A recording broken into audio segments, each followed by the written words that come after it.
How do you short Yep. circuit an amygdala hijack? Yep. And The lid. most of our listeners know the amygdala is the part of the brain that identifies whether danger, basically, and it drives fight, flight, or play dead.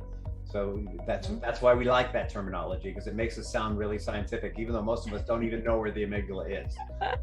Makes us sound so fancy, but this stuff, here's the thing, is that there's a purpose in using that language, and the purpose in using it is to reinforce the idea that this is not just a bunch of bullshit. This is actually backed in science.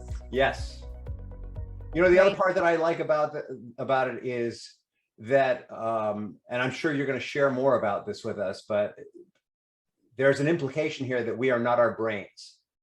That our brains are organs in our body, just like any other, and we get to choose which part of our brain, I'm not talking about our mind, but which part of our brain we're going to operate from. Hey, everybody, and welcome to another edition of Rich in Relationship. And today we're with Carlee Myers, the founder of Stress Less Company. How are you today, Carlee? I'm doing dandy. How are you? I'm awesome. I'm really excited about meeting you. Same. I'm excited to continue the conversation. I have met so many people on video over the last year and a half. It's become the way I meet people for the most part. So I get really excited about it. I know, it's funny. I just met someone that I know through Instagram in person the other day for the first time. And I was like, I know you from Instagram. She already felt like my friend. So bizarre the times that we're living in right but now. Also, originally social media was kind of conceived for that purpose. I mean, not that we're here to talk about that, but it was originally conceived as a way to meet new people that you might be interested in knowing, that you could meet in person later on, instead, and it can be very effective for that, like for dating, for example. So yeah. Let me ask you the question I ask everybody in the beginning of the show, which is, and actually before I ask that, why don't you tell people, what does it mean? What the heck is a stress less company? Yeah. So, well, I guess it really starts with, what is it that I do as the founder of the Stress Less Company? And so what I do is I support leaders who really struggle with leaving work at work. They struggle with whether it's the thoughts that are racing at the end of the day, whether it's putting down the tasks. They're really struggling with being in that stress mindset. They're overworked and they're exhausted.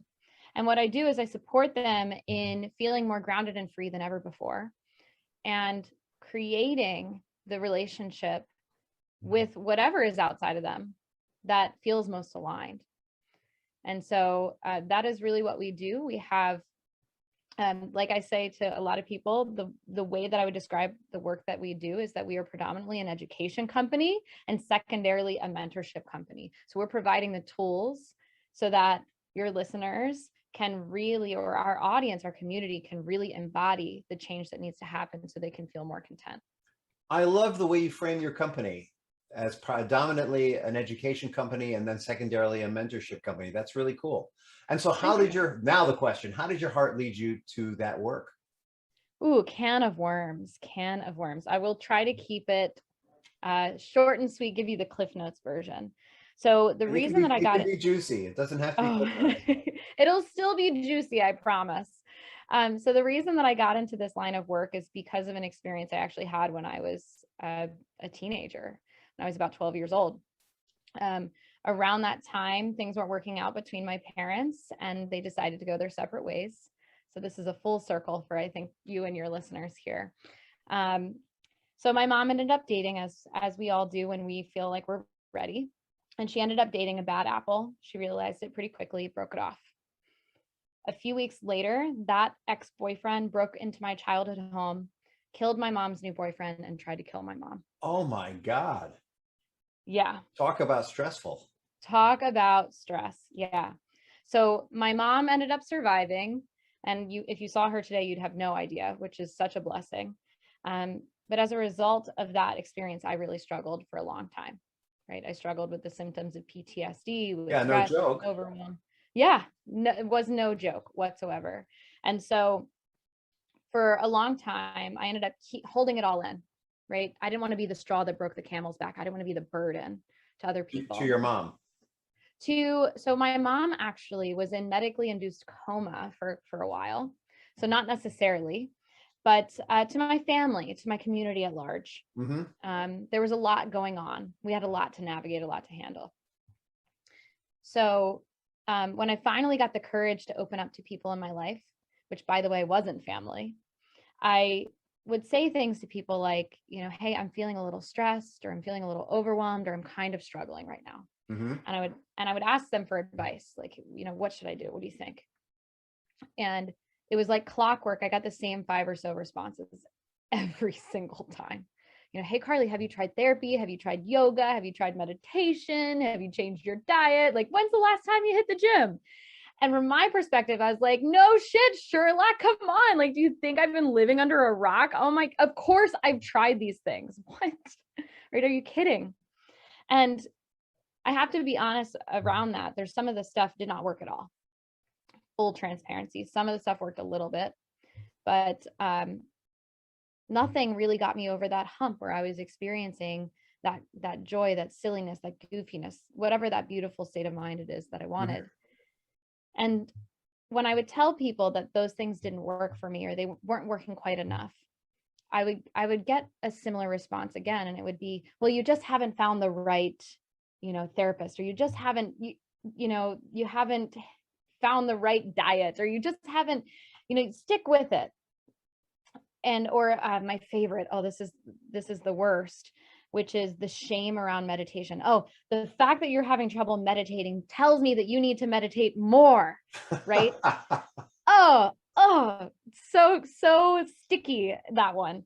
And what that told me was that, okay, well, there must be something wrong with me, or there must be something wrong with the way that I am approaching this. And so as a result, we could do a whole episode just on meditation shame, but yeah, I haven't heard that before, but I totally identify. So keep going. Totally.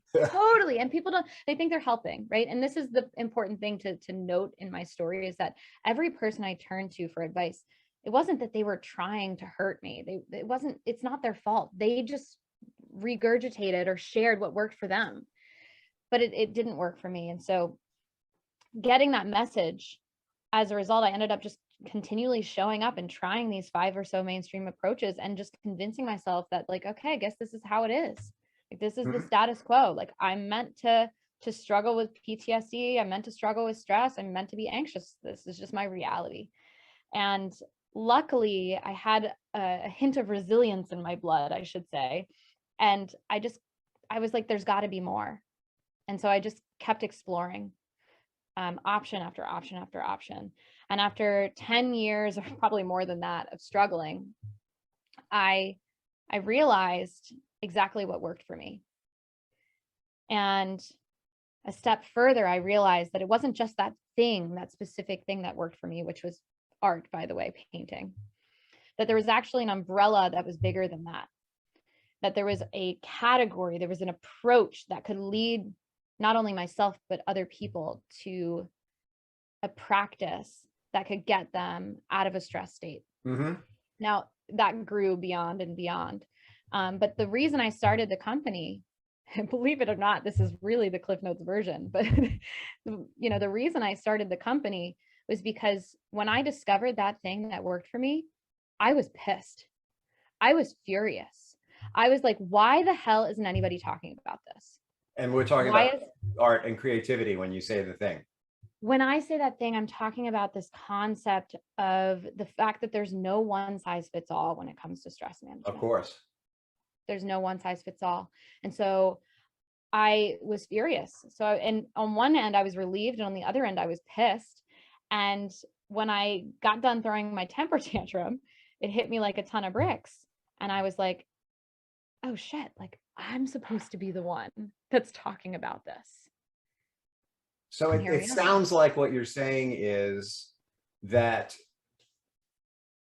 stress relief is really uniquely applied depending on the individual, who they are. And that makes sense. I mean, when you think about that, each person is unique, like a snowflake. Each person is a unique combination of skills, talents, innate abilities, cultural background, family, all those things rolled together. It sort of makes sense that, well, why would one recipe fit all? Like, it just, yeah. Yeah. And it's funny because it's so common. It's so common. Like I remember going to the doctor and asking for advice, and the doctor told me, like, and there's a list of common approaches here, but the doctor, I remember, I could not believe it. He was like, "Why don't you just take a few more bubble baths?" My jaw about hit the floor. I was like, yeah, right? Like, screw you. Uh-huh. That is so contemptible.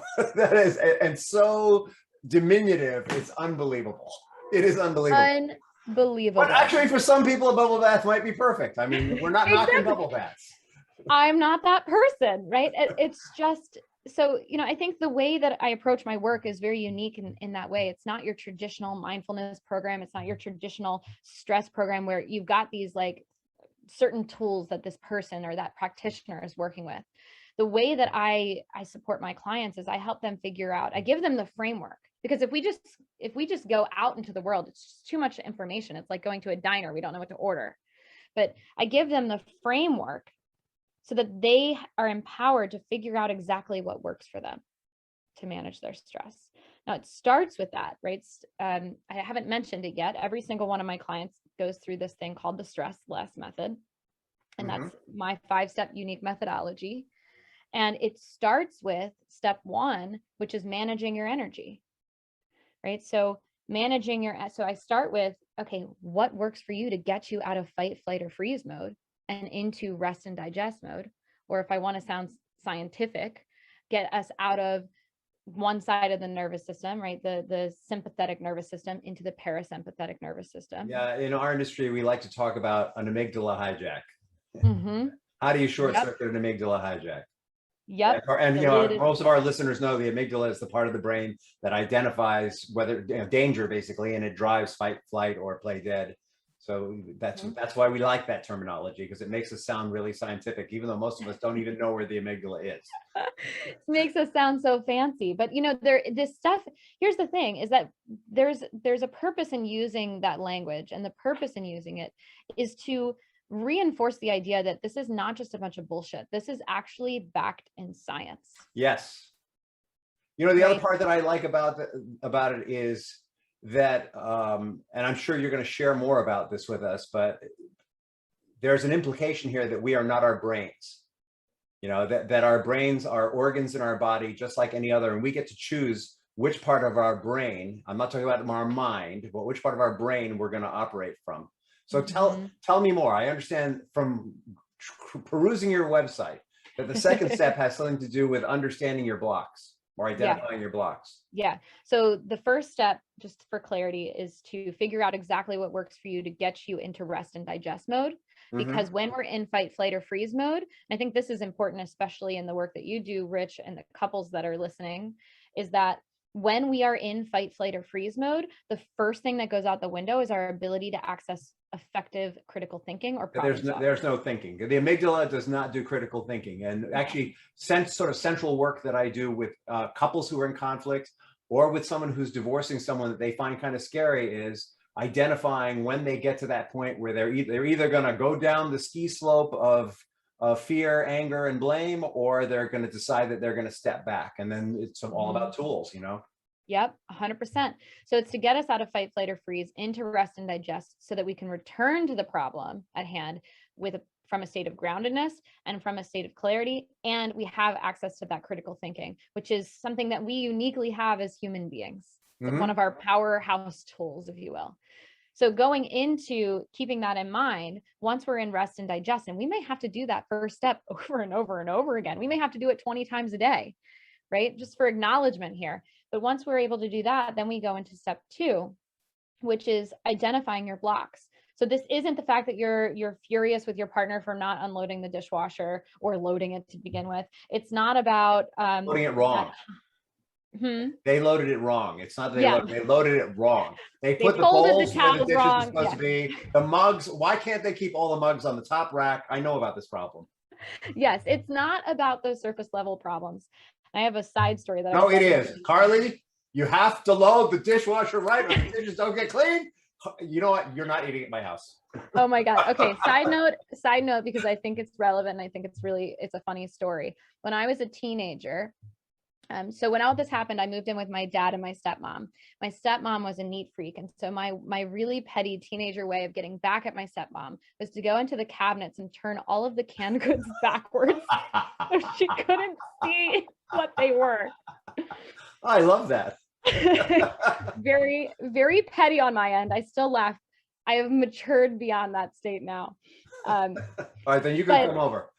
You're not going to turn the labels around. All right, but it's not about the trigger. It's not about the trigger. It's not about the money. It's not about the dishes. It's not about that comment. It's not about any of that. There's a deeper block that each and every single one of us has, and it's up to us to come to that, to figure out, to dig deep, to figure out what is that really triggering within us, and also how have we created more suffering for ourselves? What's our part in this whole situation? And it's from that place. And by the way, this second step, when I do it with my clients, it's not a short list. We go through past, present, and even future stressors, where we really dig in and we figure out what is the commonality. What does this all boil down to?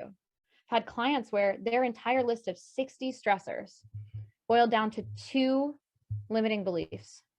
Mm-hmm. 2. And in one breath, that was like, for her, it was like totally just humiliating. And in the other breath, she was like, wow, this is going to be easy. Right? Because it's only 2 things. Yeah, except it's 2 old, deep, really set in there things. Deep things. Right? So for each person, it's different. Maybe and it's not always limiting beliefs. That was just an example. But, we figure out what is the deep ingrained block that is having you perpetuate these patterns and this suffering for yourself. Now, it's not all within your control, right? And we have to acknowledge that, but for us to find a sense of contentment and more peace amidst the chaos, we have to start with what our blocks are to break the cycle, especially in the context of relationships, right? We end up in this like communication pattern where it just doesn't stop and it just keeps perpetuating.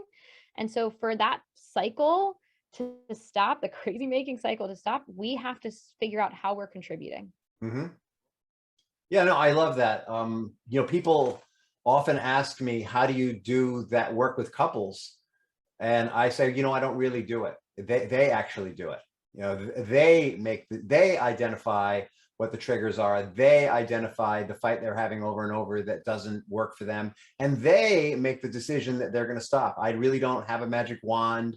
It's really just about helping them find in themselves whatever it is that's driving that and making a decision that they want to change it. Whatever the limiting belief is. I love that. Yeah, it's powerful stuff. And so it really goes back to, step 2 is important in identifying it, but then we go into, okay, well, which of these blocks, because it may be a whole laundry list, which of these, pardon me for my noise making here. I'm just going to take a second to make sure that doesn't That's okay. happen. I just want to say, I actually do have a magic wand and I can fix everybody, and sign up now. I thought that was some really bad marketing I just did there. Tell them you have a magic wand. Right? Here's the magic pill. Go ahead. Yeah. I think, for a side note here, I think that's the problem with the coaching industry. I do. I think that there's so much marketing around, like, that I can fix you, or I can give you the tools to fix yourself, or like, do this one thing, meditate for 30 days and you'll feel 10,000 times better. And that may be the case, but it may not be. And I think that the work that I do is so powerful because there's an understanding that it's not a 3-month container. It's not a 6-month container. It's not a container that, like, at the end of that container, you're going to be like, I'm fixed, I'm done. Right. I come from the perspective of, like, we're all on this journey, and you may go through your whole list of blocks and we may pull them out by the roots. And then later on in life, something else is going to reveal itself and you didn't even know that block was there because nothing triggered it. And so it's a continual process of saying, okay, 1, I'm going to manage my energy. 2, I'm going to identify my blocks. 3, I'm going to create that plan to remove them. 4, I'm actually going to do it. And 5 is that embrace grace piece, That's what I call that step, which is the maintenance. It's addressing stuff as it comes up, that so that you're able to be resilient and that you're able to maintain that sense of contentment amidst the chaos, or amidst no chaos, depending on your life circumstances. I love that. I love your system. I especially love how your own personal experience and your frustration with what was being offered to you under some really extraordinary and probably dire circumstances drove you to find a methodology that can work for many people, even though it's not the same thing for each one. I love that you create unique solutions for each person. Very, very cool. Thank you. Yeah. And I would say it's a collaboration, right? It's I create the framework and the client creates their journey that they follow. And it's all about them. It's going back to what you shared, the client deciding, the person deciding, I'm done with this. I don't want to deal with this anymore. So I'm going to do the work. And I understand that you have a gift for our audience today. Yeah. So we talked a little bit about managing your energy. We didn't talk about, aside from a little inkling of information, we didn't talk about exactly why that is so important.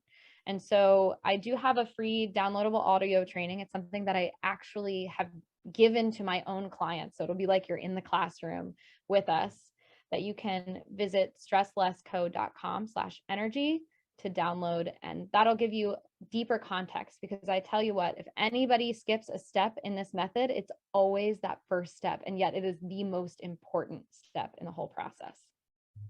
I got it. Is there anything else you can share about that first step without giving away the house?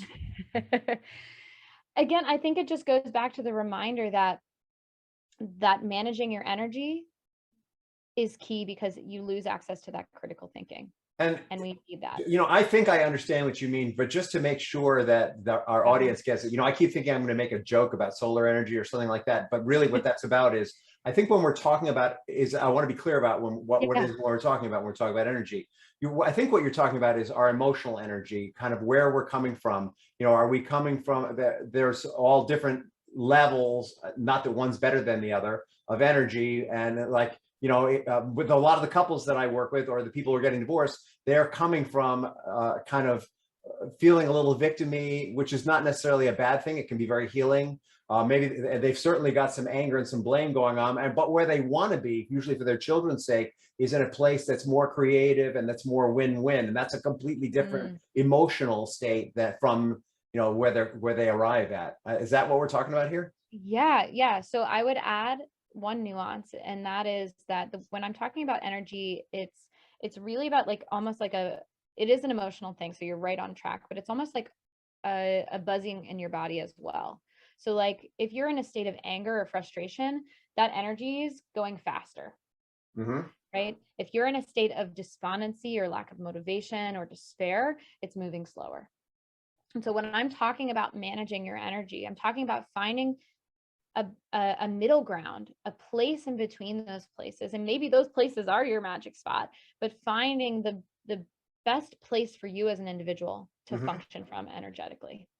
Yeah. And also I would imagine, or actually I know from experience, let's not BS around here, that situationally different emotions and different energies have different applications. Like there are times in life where it's perfectly appropriate to be enraged and might even be desirable. And there are other times where that's completely unacceptable. Well, I thought it's a hard concept in our current society where, we bow to the law and allow the courts to decide everything. But back in the day, people used to express their anger in a little more of an upfront manner and actually settle it themselves, Yeah. All right. I think there's a time. Go ahead, jump in. Yeah. So Carlee, I have so much I want to talk to you about. Yeah, I'm serious. And I have to ask you, I don't have to, but I'm going to ask you the final question of the show, because we're meant to be doing like treadmill time or commute time.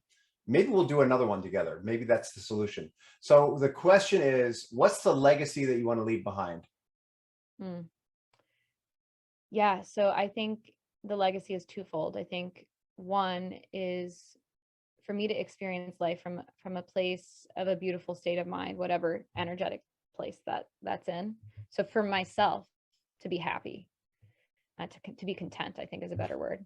And on the flip side, to leave the tools to create a ripple effect, if you will, so that not only will my work make an impact on the clients that I work with, but that those clients then have the tools to create a ripple effect across the globe. That's beautiful. I love Thank you. that. I love what you're creating. And I want to make a plug for creativity too. I feel like I missed something really important there when you were talking about how it was really creativity that helped pull you out of the funk you were in. You know, and I think what I want to say to people, we had an art therapist on the show about 10 episodes ago. And what came out of that was that creativity is something we all do all the time. Like a lot of times when we talk about creativity in art, everyone thinks Michelangelo or Leonardo da Vinci, you know, or Keith Haring, you know, if we're going to go on the other end of the scale, or they think about music and they think I could never do that. And creativity is not, though you might never create a Mona Lisa, creativity is not necessarily about that. We're all, everything we do is creative. Every breath, every word, every motion is creative. We're creating all the time. And so I love that it was that focus on creativity that creativity is like the ultimate compilation of our emotional, our intellect, our past, our present, and our future. Like it all, in that creative act, it all comes together. It's such a high synthesis of who we are and our emotions. And so I want people to get that, you know, I'm sure what you weren't doing was like, or maybe you were, was like finger drawing, finger painting and going, oh, I'm cured. You know, there was something really deep happening in that process. And I really want to encourage our listeners to think about that. Yeah, I'm going to pause there because we could continue on. I have no idea where that came from, by the way. All right. Well, listen, thank you so much for being with me today. And it's been really such a pleasure to get to know you. And I hope that we can spend some more time talking in the future. Sounds good. Yeah. Thank you so much for having me.